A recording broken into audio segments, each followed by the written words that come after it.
Hello,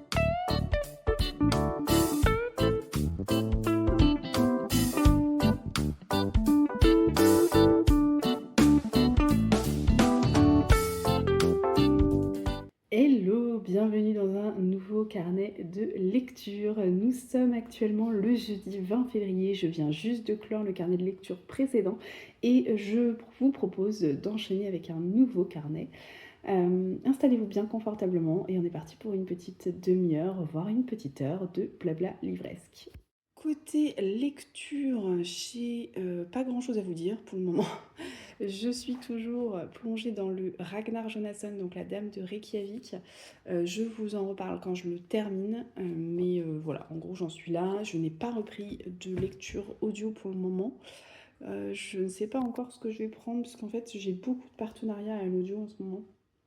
Donc j'ai toute une petite bibliothèque là, il faudrait que je regarde un petit peu ce que j'ai envie de lire. J'avais envie de me diriger plutôt sur quelque chose d'assez court parce que le dernier faisait quand même 15 heures d'écoute. Donc là, j'aurais bien pris un roman qui fait entre 5 et 7 heures d'écoute, quelque chose comme ça. Donc je vais voir ce que j'ai. Et bien évidemment, j'aimerais vous en reparler. Là, je vais m'atteler à quelque chose qu'il faut que je fasse depuis longtemps. Le tri dans toutes mes boîtes de thé. Parce que j'ai beaucoup de boîtes de thé qui traînent. J'en ai plein. Et j'en ai qui datent un peu, que je n'utilise plus, et je pense qu'il faut vraiment que je regarde ce que j'ai. En plus de ça, ce week-end, nous allons normalement dans le golfe du Morbihan chez mes beaux-parents, et dans le golfe, enfin en tout cas dans la ville où ils habitent, il y a une boutique de thé que j'aime beaucoup, où la marque qui le vendent en priorité, c'est la marque Baronise. Je vous en ai déjà parlé, c'est une marque bretonne, et j'adore le thé qu'ils font. Donc j'ai bien envie d'aller voir ce que je pourrais me prendre comme nouveauté. Mais pour ça, il faut quand même que je fasse le tri dans ce que j'ai déjà. Voilà. Donc je vais faire ça maintenant. Et puis après, je vais me poser, je pense, avec mon livre et un petit thé. J'ai un rendez-vous dans 1 heure à peu près, mais j'ai largement le temps de faire tout ça. Je viens de sortir tous les thés que j'avais dans mon placard. Je vais faire du tri parce que franchement, j'en ai de tous les côtés. Et encore, je vous montre pas tout, mais si j'ouvre par exemple cette jolie boîte de Noël, voilà. J'en ai un paquet, et il y en a que j'ai depuis beaucoup trop longtemps. Il y en a, je sais même pas ce que c'est, parce que j'ai enlevé les étiquettes, donc du coup, c'est franchement pas la meilleure idée du siècle. J'en ai partout, franchement j'en ai partout. Donc là, dans cette boîte, j'ai toutes les infusions. Ça, c'est de l'infusion aussi. Et après, le reste, c'est du thé. Et ça, c'est du thé de chai. Donc voilà, donc je vais me mettre à ranger tout ça. Parce que je voudrais quand même voir ce qui me reste. Et je voudrais voir ce que je pourrais racheter en thé. Voilà, tout simplement. Le tri du thé est fait, alléluia. J'en ai quand même jeté un peu parce que j'avais vraiment des thés, je savais pas ce que c'était. Ça faisait tellement longtemps que je les avais que j'en ai jeté un peu. Mais du coup, c'est bien parce que ça m'a permis de voir un petit peu ce que j'avais en termes de stock. Et du coup, j'en ai profité. Je me suis fait un thé à la vanille qui vient de l'île Maurice, qui m'avait été ramené par mes parents. Voilà. Et il est très très bon. Il sent vraiment très fort la vanille. Et du coup, j'ai pris ma petite tasse qui vient de Londres, que je m'étais ramenée de Londres. Et en fait, elle est bien parce qu'elle est hyper grande. Je sais pas si vous verrez, mais du coup, on a une super contenance de thé. Et donc, j'ai repris ma lecture du Ragnar Jonasson. J'en suis à peu près à la moitié. Donc l'objectif, ce serait de le finir soit aujourd'hui, soit demain. Et bien évidemment, je vous en reparle.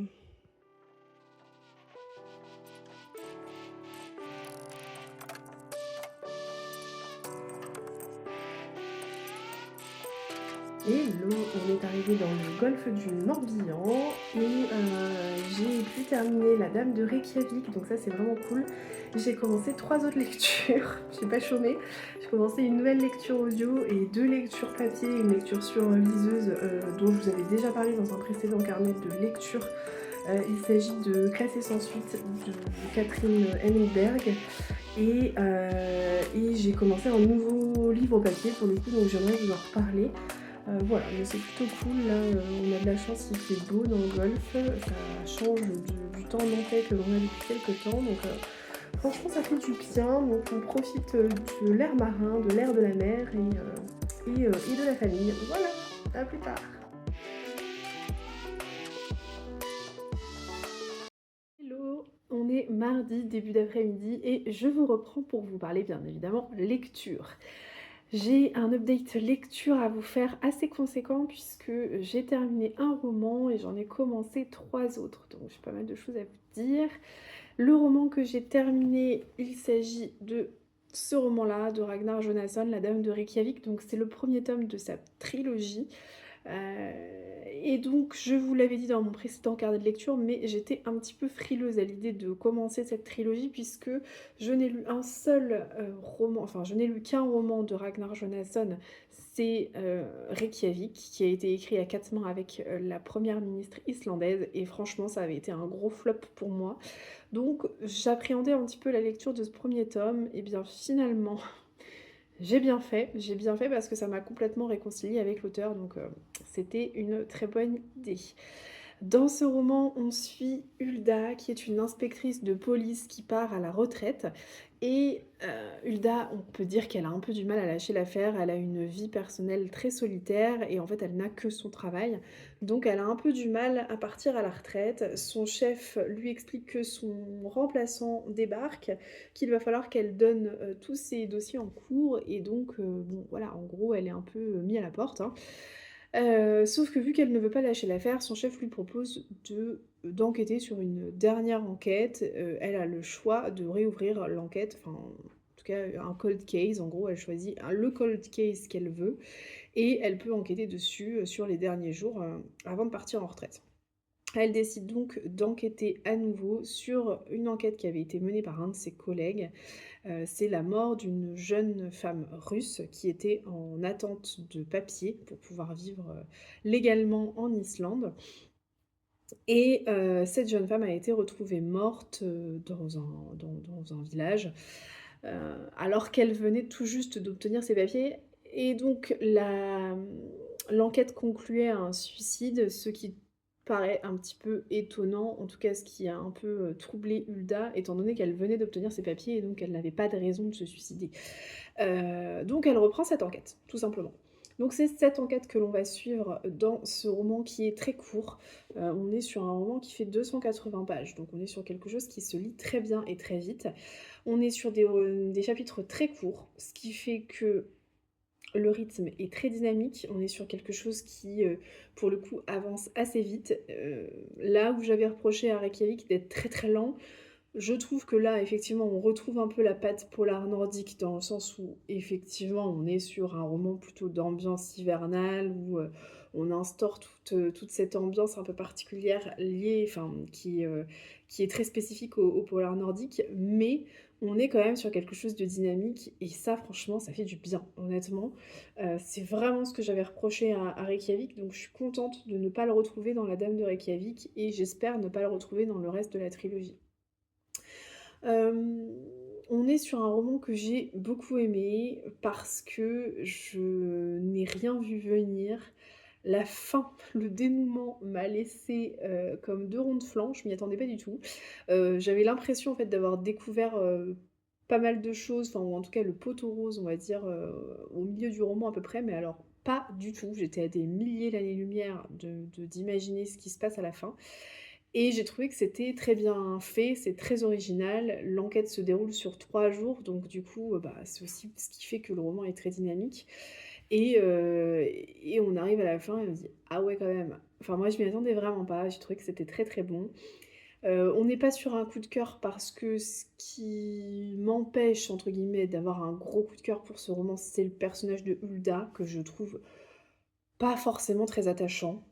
Voilà, on sent qu'il lui est arrivé énormément de choses, enfin on apprend beaucoup de choses sur sa vie personnelle, on voit qu'elle a eu une vie personnelle très chaotique, elle a pas forcément rencontré que des bonnes personnes, hein, dans sa vie, clairement. mais c'est pas pour autant que je l'ai trouvée attachante. On compatit, on a de la compassion pour elle, voilà, on sait que, bah, c'est pas évident de se reconstruire après tout ce qui lui est arrivé, mais pour autant, je l'ai pas trouvée très émouvante, très attachante et donc bon, j'avoue que je c'est pas forcément une inspectrice que je vais avoir beaucoup de enfin pour laquelle je vais être, très, très heureuse de suivre ses aventures. Donc ce que j'ai trouvé très rafraîchissant, c'est l'enquête, mais le personnage d'Hulda aurait pu être un autre personnage, ça pour moi, ça n'aurait pas changé grand-chose.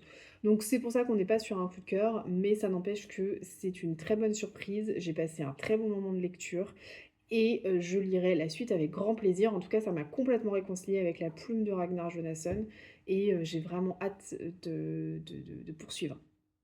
Voilà pour ce qui est de ma lecture terminée. Pour ce qui est de mes lectures en cours, je vais vous parler seulement de 2 lectures, parce que la troisième lecture, je ne l'ai pas assez avancée pour vous en parler convenablement, donc je vais attendre un petit peu. Je vais donc d'abord vous parler de ma lecture audio, puisque j'ai presque terminé et franchement j'aime beaucoup. Il s'agit, d'une lecture audio que j'ai eu l'occasion de découvrir grâce à NetGalley, puisque c'est un partenariat avec eux et je les remercie. Je les remercie, globalement, parce que je trouve que sur les lectures audio, je fais des découvertes assez incroyables que je n'aurais probablement pas fait si j'avais juste mon abonnement Audible. Et c'est vrai que ce roman-là, je suis pas sûre que je l'aurais pris avec mon abonnement si il n'avait pas été proposé en partenariat avec NetGalley. Donc merci, merci, merci. Le roman en question, c'est un premier roman qui est écrit par Sophie Demange, il s'intitule Les Bouchères et c'est publié chez l'Iconoclaste. Donc là, moi, comme vous avez compris, c'est la version audio que j'ai, mais à la base, c'est publié chez l'Iconoclaste. Dans ce roman, on va suivre 3 jeunes femmes.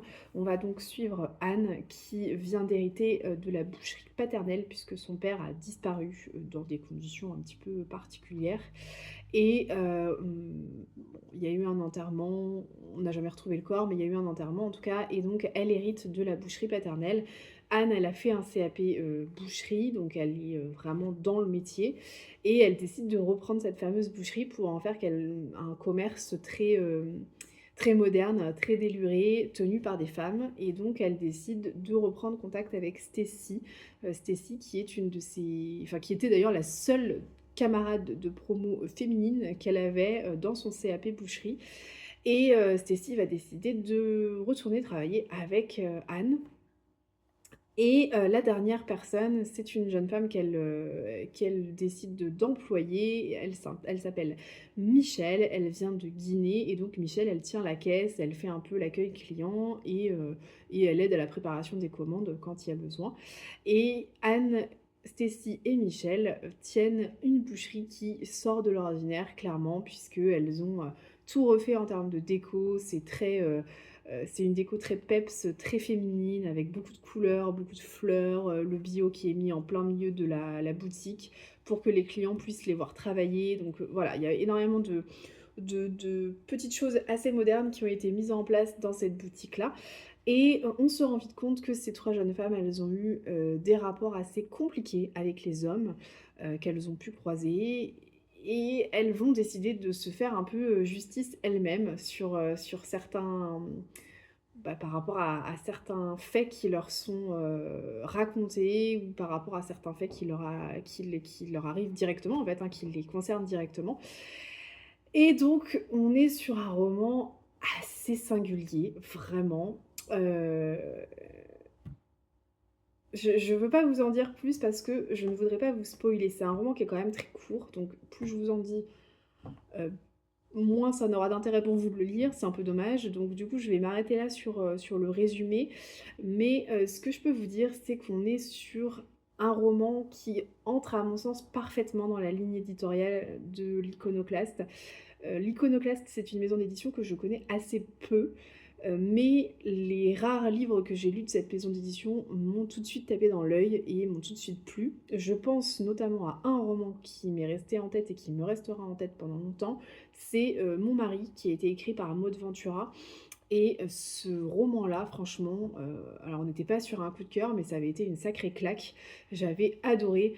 c'est une histoire, enfin c'est l'histoire d'une passion obsessionnelle d'une femme pour son mari et jusqu'à la dernière page, ça me tient en haleine et c'est surprenant et vraiment j'avais adoré.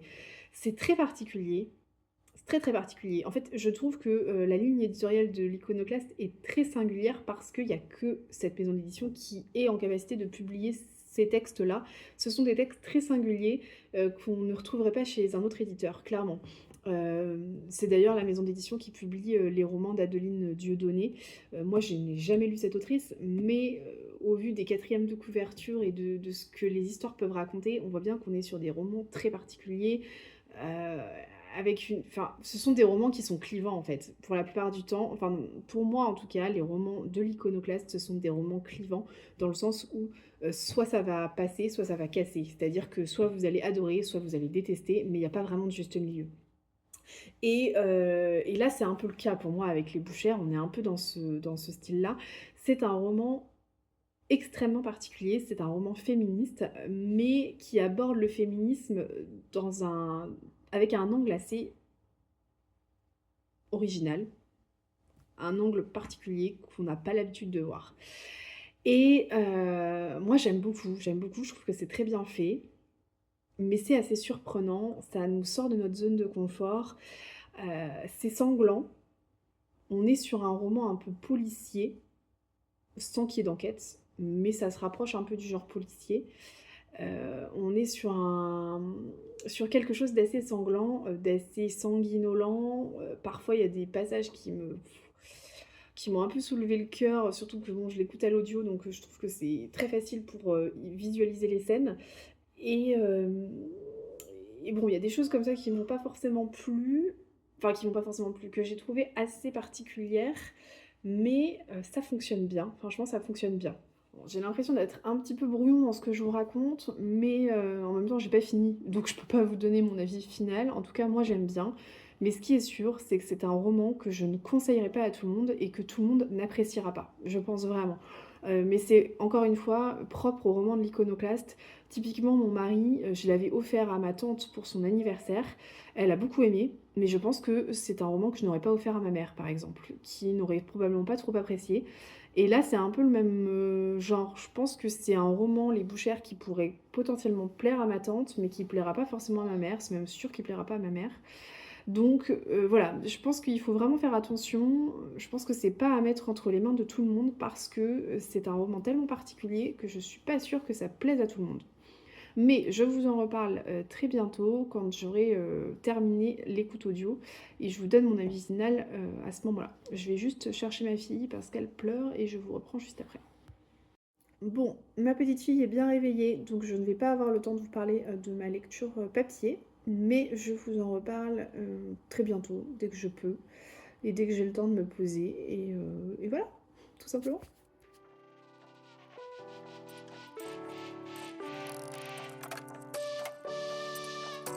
On est mercredi et je profite de la sieste de ma fille pour avancer cette petite brique. Un univers pour te résister, qui est le tome 2 de la saga Season de Morgane Moncomble. C'était ce roman dont je voulais vous parler hier, donc je vais bientôt pouvoir vous en parler et définitivement, parce que comme vous pouvez le voir, j'ai quand même bien avancé. Il me reste 80 pages à peu près. Franchement, je l'ai dégommé, donc j'ai hâte de pouvoir venir vous en parler plus en détail. Mais on est sur une romance qui m'a beaucoup plu. Et j'en profite également pour vous dire que j'ai terminé la lecture audio que j'avais en cours, donc qui était Les Bouchères, dont je vous ai parlé hier. Je l'ai terminé ce matin, de bonne heure, en donnant le biberon à ma fille. Et je vous en reparle également très vite parce que j'ai beaucoup aimé aussi. Rien à voir avec Un hiver pour te résister, hein. Ce sont deux romans qui n'ont strictement rien à voir. Deux genres littéraires totalement différents, mais deux romans qui ont le mérite de me faire passer un très bon moment de lecture. Voilà. Hello, je vous reprends, nous sommes jeudi matin. Jeudi matin, et j'ai un petit peu de temps devant moi pour vous parler de mes dernières lectures, donc allons-y.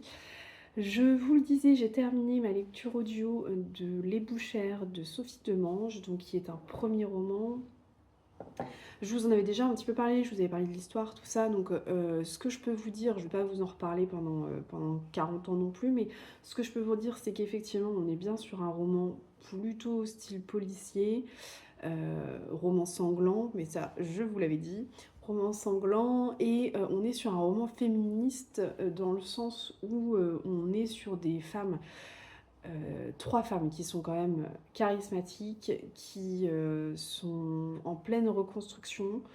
Et en fait, ce roman, il vient vraiment dénoncer des événements abjects, enfin des comportements abjects qui ont pu avoir lieu, ou qui ont lieu d'ailleurs hein, tous les jours sur différentes femmes. Et, euh, et voilà. Et donc du coup, c'est vraiment ces comportements abjects de la part des hommes que l'on vient dénoncer. Et, c'est plutôt fait de façon originale parce que bon voilà, c'est fait dans le cadre d'un roman un peu policier, dans le cadre d'un roman qui met en scène des bouchères. C'est ouais, le cadre est assez original, c'est bien fait. Moi, j'ai trouvé que alors c'est un roman très court, donc ça s'écoute très vite et j'imagine que ça se lit également très vite.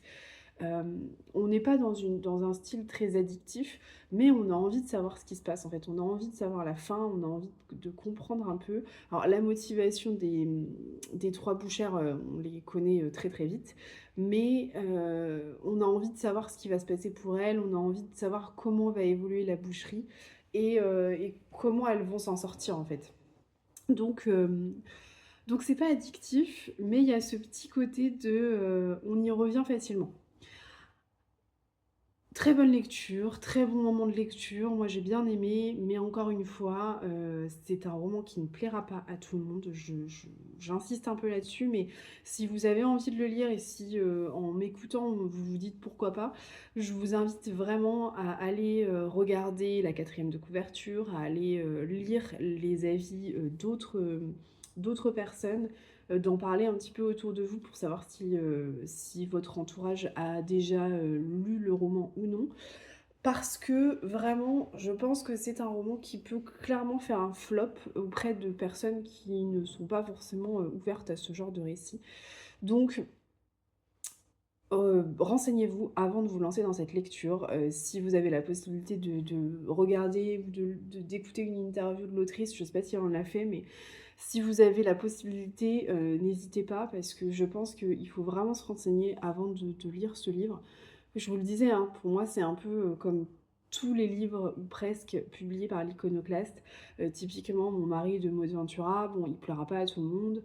Et c'est un peu le cas d'un certain nombre de romans qui sont publiés chez eux.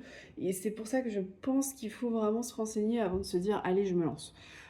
Voilà, en tout cas, moi je suis contente parce que ça a été une bonne découverte. Ça a été. Alors, c'était peut-être pas un roman qui me marquera pendant des années et des années, mais la thématique et la façon d'aborder cette thématique sont vraiment très originales et je pense que ça restera quand même un petit peu en tête. Donc voilà pour cette écoute audio. En tout cas, un grand merci encore une fois à Annette Gallet et à Lizzie parce que c'est une très chouette découverte et je suis vraiment pas sûre que je l'aurais acheté de mon plein gré par exemple ou que je l'aurais lu comme ça si je l'avais pas eu en partenariat. Donc un grand merci.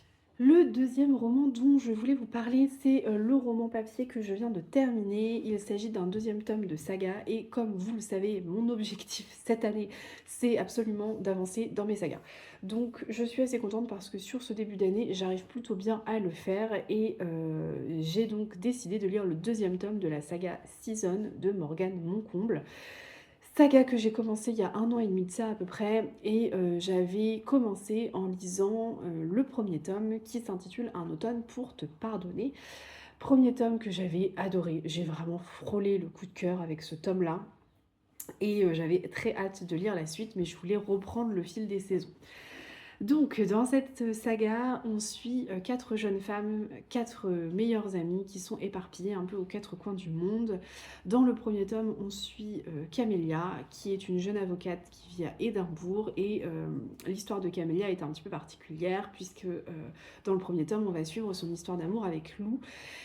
Et c'est une histoire très sombre, très dramatique, très romance suspense. Vous avez un côté thriller psychologique qui prend beaucoup de place dans ce roman-là. Vous avez des relations toxiques, une emprise psychologique très importante et ça nous donne un tome très sombre. Tome très sombre, mais tome qui est addictif à souhait, tome que j'ai adoré et j'avoue que je me demandais un petit peu comment ça allait se passer pour passer derrière ce tome-là qui était presque parfait à mon sens. Euh, Dans ce deuxième tome, on est sur quelque chose de complètement différent. Donc, ce deuxième tome, Un hiver pour te résister, nous plonge dans l'univers du patinage artistique.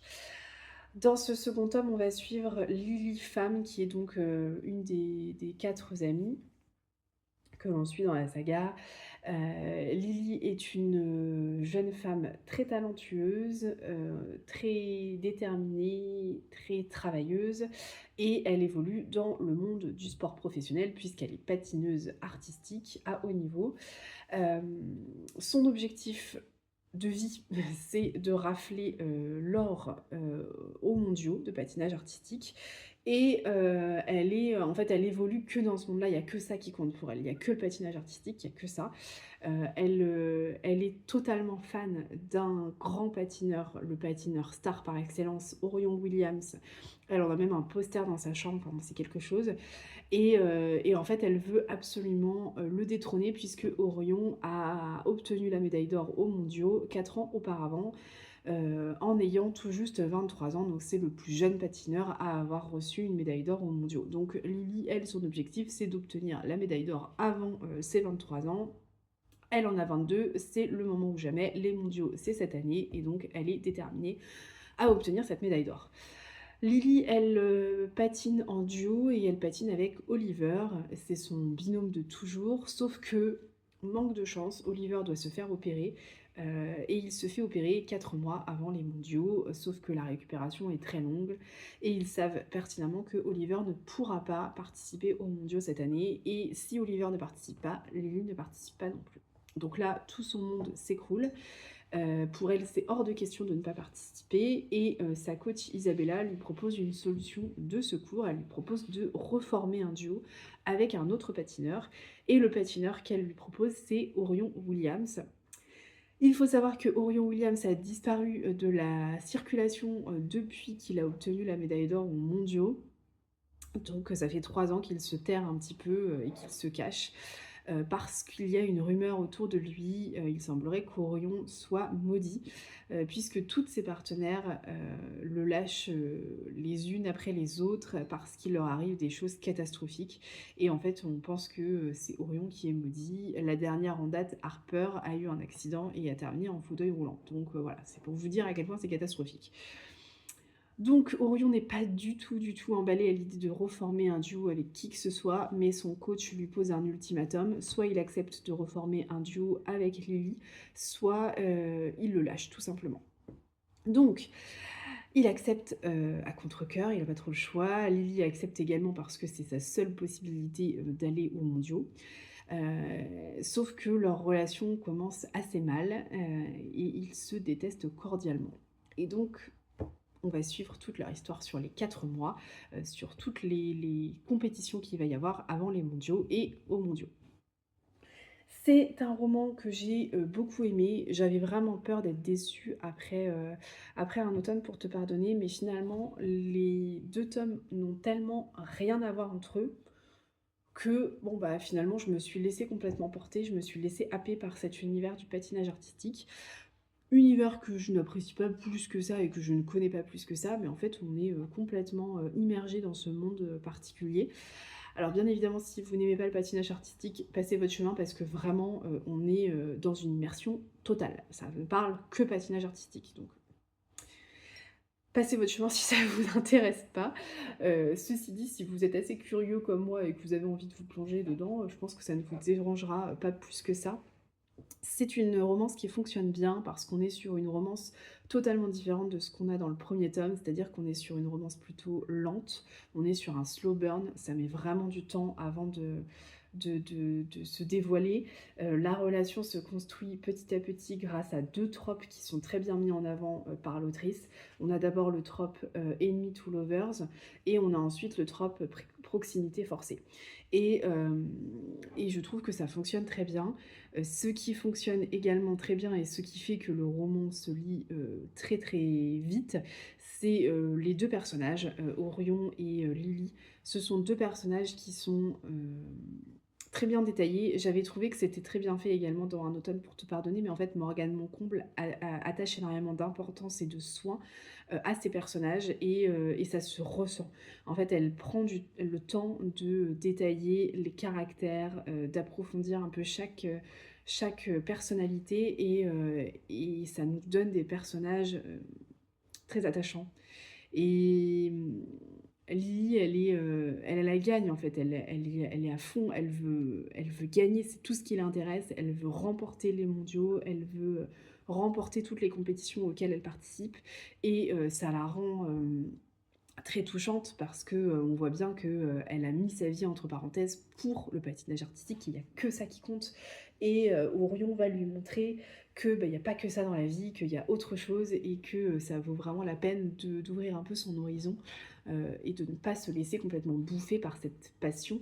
Euh, et vraiment, ces deux personnages que j'ai trouvés très attachant, très marquant. Orion, il est également très émouvant. C'est un homme qu'on a vraiment plaisir à suivre dans ce tome et que j'ai beaucoup aimé. Morgane Moncomble prend le parti de mettre en avant des thématiques qui sont assez peu mises en avant dans les romances, je trouve, et j'ai trouvé que c'était très bien fait. On est encore sur un tome assez inclusif, on n'est pas forcément que sur un couple lambda entre un homme et une femme, il y a d'autres choses qui sont abordées à côté de ça. Et franchement, je trouve que c'est bien fait, vraiment, c'est très bien fait. Pour moi, le seul défaut de ce roman, c'est de passer après Un automne pour te pardonner. C'est tout. C'est le seul truc qu'on peut lui reprocher. Parce que dans Un automne pour te pardonner, on est sur une romance, waouh, on est sur un truc explosif, on est sur un truc hyper surprenant, on s'y attend pas. Là, dans Un hiver pour te résister, on est sur une romance un petit peu plus conventionnelle, un petit peu plus classique. Il y a moins de cet effet surprenant qu'on avait dans le premier tome, et je pense que c'est un petit peu pour ça qu'il y a des avis un peu plus mitigés sur ce deuxième tome.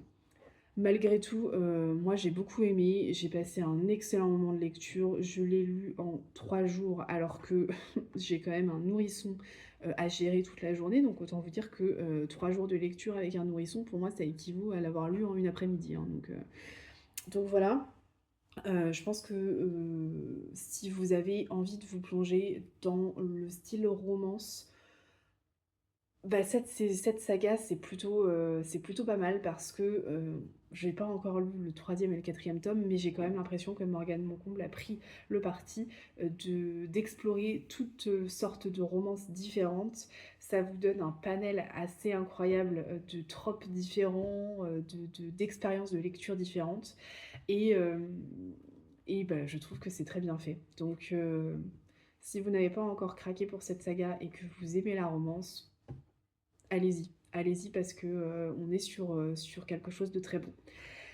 Et j'ai très hâte de lire Un printemps pour te succomber, qui est le troisième tome et que je pense emprunter à la médiathèque le mois prochain, histoire de continuer. En fait, dans l'idée, j'aimerais bien finir cet été et terminer au fil des saisons, tout simplement. Je vous en reparle donc assez vite de cette saga.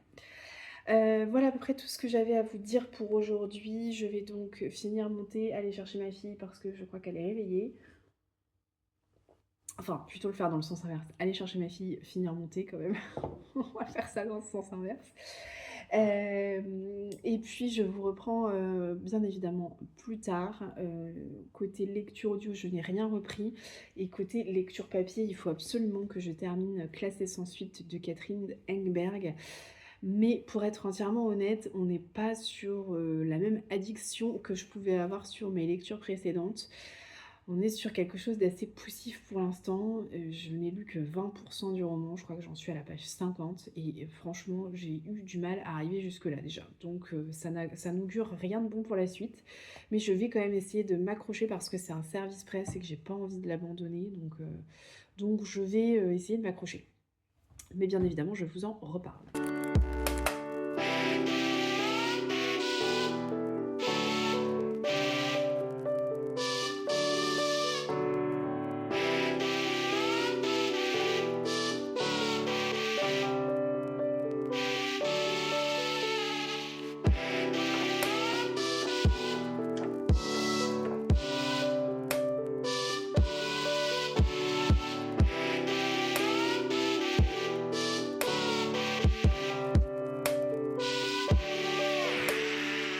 Hello, nous sommes lundi 3 mars et je viens clore ce carnet de lecture. Et je viens le clore en vous donnant mon avis sur un livre que je n'ai pas terminé et que je pense ne pas terminer.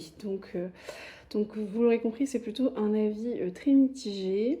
Mais bon, écoutez, c'est comme ça. On ne peut pas avoir des coups de cœur tout le temps, on ne peut pas avoir que des excellentes lectures, donc c'est la vie. Je suis donc actuellement en train de lire Classé sans suite de Catherine Henberg, qui est le premier tome d'une nouvelle saga, une saga qui va mettre en scène un personnage particulier, puisqu'il s'agit d'une jeune détective privée, Liv Jensen.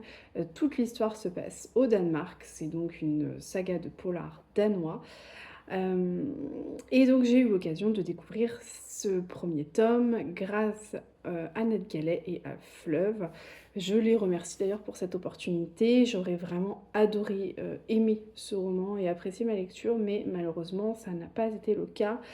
Même si je ne l'ai pas lu en entier, je n'ai lu que la moitié du livre puisque j'en suis à peu près à 50%. Mais je ne pense pas continuer, donc on va en rester là.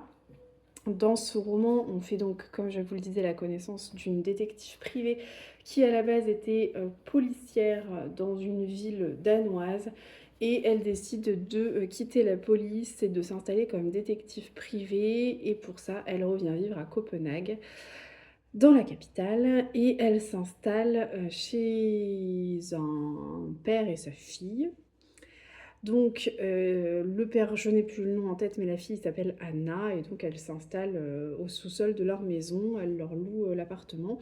Et quand elle débarque à Copenhague, un ancien collègue à elle prend contact avec elle pour lui demander d'enquêter sur une affaire de meurtre qui a eu lieu 3 ans auparavant et qui n'a jamais vraiment été résolue. Donc, le personnage qui est mort s'appelle Gert Linde, je sais pas comment ça se prononce.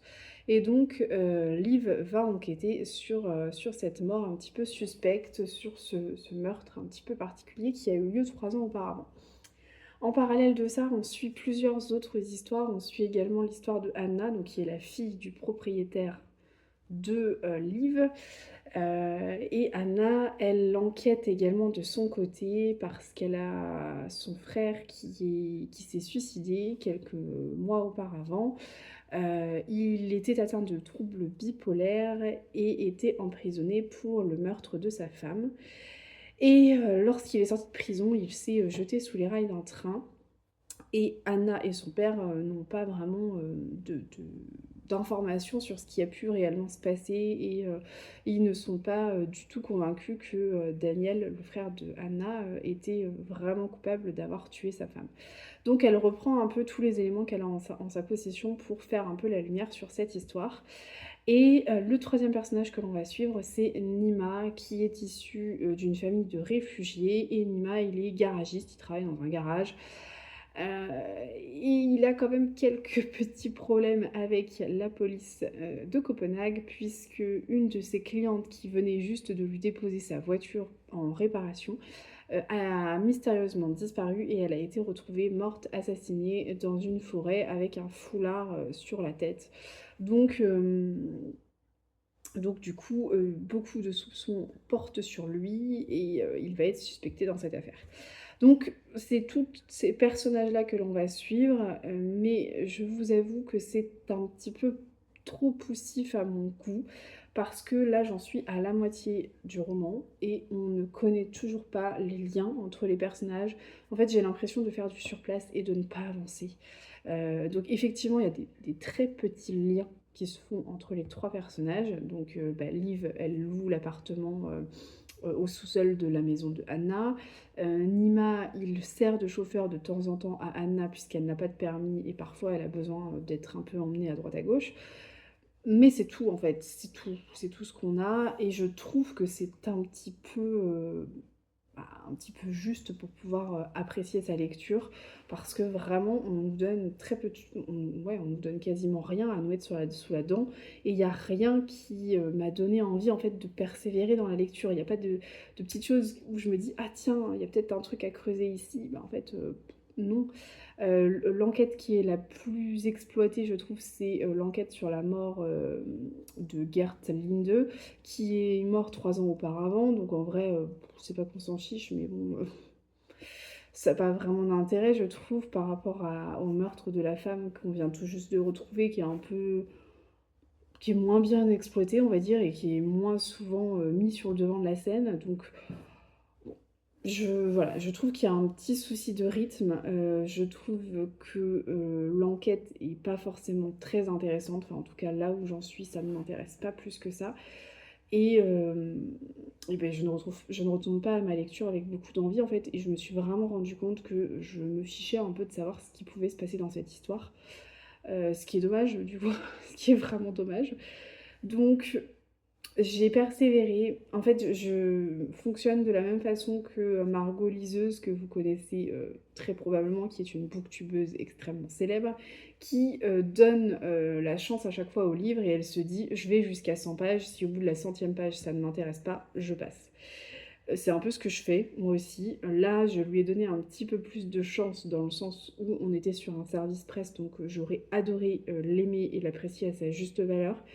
Mais clairement, ce ne sera pas le cas. Donc voilà, j'ai lu 150 pages sur les 320. Je pense qu'on va en rester là. C'est dommage, mais c'est comme ça. Voilà. Si vous avez quand même envie de découvrir ce roman, n'hésitez pas, n'hésitez pas. Et surtout, dites-moi en commentaire ce que vous en avez pensé, parce que peut-être que je l'abandonne trop tôt, peut-être que tout va se décanter après et que je serai passée à côté d'une excellente lecture, c'est fort probable. Mais pour l'instant, c'est pas le cas. Donc dites-moi en commentaire si vous l'avez lu et si vous êtes intéressé pour le lire. Je ne vais pas en rester là pour les polars nordiques parce que j'ai le 9e tome de la saga Erika Folk à lire. Donc ça, je vais m'y atteler très très prochainement. Mais c'est vrai que là, je suis un petit peu, je suis un peu déçue. Je suis un peu restée sur ma faim avec Classe et sans suite. C'est dommage. Si vous aimez les polars nordiques et que vous avez envie de découvrir des bons polars danois, n'hésitez pas à vous diriger vers Octobre de Soren Svestrup. C'est pas un polar, c'est vraiment un thriller. On est sur quelque chose d'assez sanglant, d'assez hard, faut le savoir. Mais c'est très très bon. C'est très très bon. Et quand on aime les thrillers, celui-ci, il est particulièrement prenant, particulièrement addictif et ouais, j'avais passé un très très bon moment. Donc si j'en ai un à vous conseiller, je vous conseillerais plutôt Octobre de Soren Svestrup. Mais encore une fois, on est sur un thriller, on est sur quelque chose de sanglant, donc prenez garde si c'est pas quelque chose, si vous n'êtes pas habitué à ça. D'ailleurs, transition toute trouvée, j'en profite parce que j'ai discuté avec l'une d'entre vous ce week-end à propos des thrillers et des polars et du fait que parfois on a peur de se lancer dans une lecture parce qu'on pense que ça va être trop hard pour nous. Et quand je dis hard, je parle notamment de scènes sanglantes, sanguinolentes, très visuelles qui nous font un peu vomir. Donc je vais essayer sur les prochaines vidéos en tout cas de vous indiquer si les romans sont sanglants ou pas parce que la personne avec qui j'ai échangé me disait que elle aimerait beaucoup se lancer dans le genre thriller, policier, polar mais elle est quand même assez frileuse et elle a un petit peu peur d'être complètement dégoûtée de ce genre-là, du fait des scènes sanglantes et des scènes un petit peu trop hard à lire. Donc c'est vrai que malheureusement, on n'a pas trop d'avertissement sur les thrillers, les policiers. On ne sait pas trop si on va être sur quelque chose de très visuel ou non. Donc du coup, je vais quand même essayer de le faire moi. Alors ce sera par rapport à mon filtre à moi, donc ce sera peut-être pas complètement objectif, mais au moins ça vous donnera peut-être une indication. Là, par exemple, sur ce carnet de lecture-là, je vous ai présenté 3 romans plutôt du genre policier, thriller, polar. Et donc du coup, clairement, La Dame de Reykjavik de Ragnar Jonasson est classée sans suite. On n'est pas sur quelque chose de sanglant ou de sanguinolent. En revanche, Les Bouchères, on est sur quelque chose d'un petit peu plus sanglant, ça je vous l'avais bien précisé, mais effectivement, je pense que c'est important de remettre un peu en perspective. Parfois, on a des scènes qui sont juste suggérées, des choses où, bon bah voilà, on parle de meurtre parce que forcément on est dans un roman policier, mais ça reste très très soft dans les descriptions. C'est un petit peu le cas pour La Dame de Reykjavik et pour Classé sans suite. Alors Classé sans suite, prenez-le avec des pincettes parce que je l'ai pas lu jusqu'au bout, donc bon voilà. Mais c'est vrai que les 150 premières pages en tout cas sont très soft. Euh, alors que Les Bouchères, on est quand même dans une boucherie avec beaucoup de comparaisons par rapport à la découpe de viande animale. Donc bon, on est sur quelque chose qui est un petit peu plus hard à lire. Voilà, donc j'essaierai de le faire assez régulièrement. Ce que je ferai, c'est que je vous mettrai des petites gouttes, je pense, des gouttes de sang. Donc une goutte de sang, on est sur quelque chose de très soft. 2 gouttes de sang, ça commence à être un peu plus compliqué à lire. Et 3 gouttes de sang, bon bah là, on est sur quelque chose de très compliqué et il faut vraiment s'accrocher pour le lire. Voilà, donc là, sur La Dame de Reykjavik et sur Classé sans suite, on est plutôt sur 1 goutte de sang et sur Les Bouchères, on est plutôt sur 2 gouttes de sang, en gros. Voilà ce que je pouvais vous dire. J'espère en tout cas que c'est quelque chose qui vous sera utile et j'imagine que ce sera utile à certains d'entre vous, peut-être pas à tout le monde, mais en tout cas à certains d'entre vous. Donc voilà ce que j'avais à vous dire pour aujourd'hui. Sur ce, je pense que je vais donc clore le carnet de lecture ici. Je vais en commencer un nouveau. Je ne vous parle pas de mes autres lectures en cours, je le ferai dans le prochain carnet de lecture. J'espère que vous aurez passé un agréable moment en ma compagnie, que vous aurez découvert des titres que vous ne connaissiez pas ou qui vous donnent très envie. On se retrouve dès la semaine prochaine pour une toute nouvelle vidéo. Allez, ciao!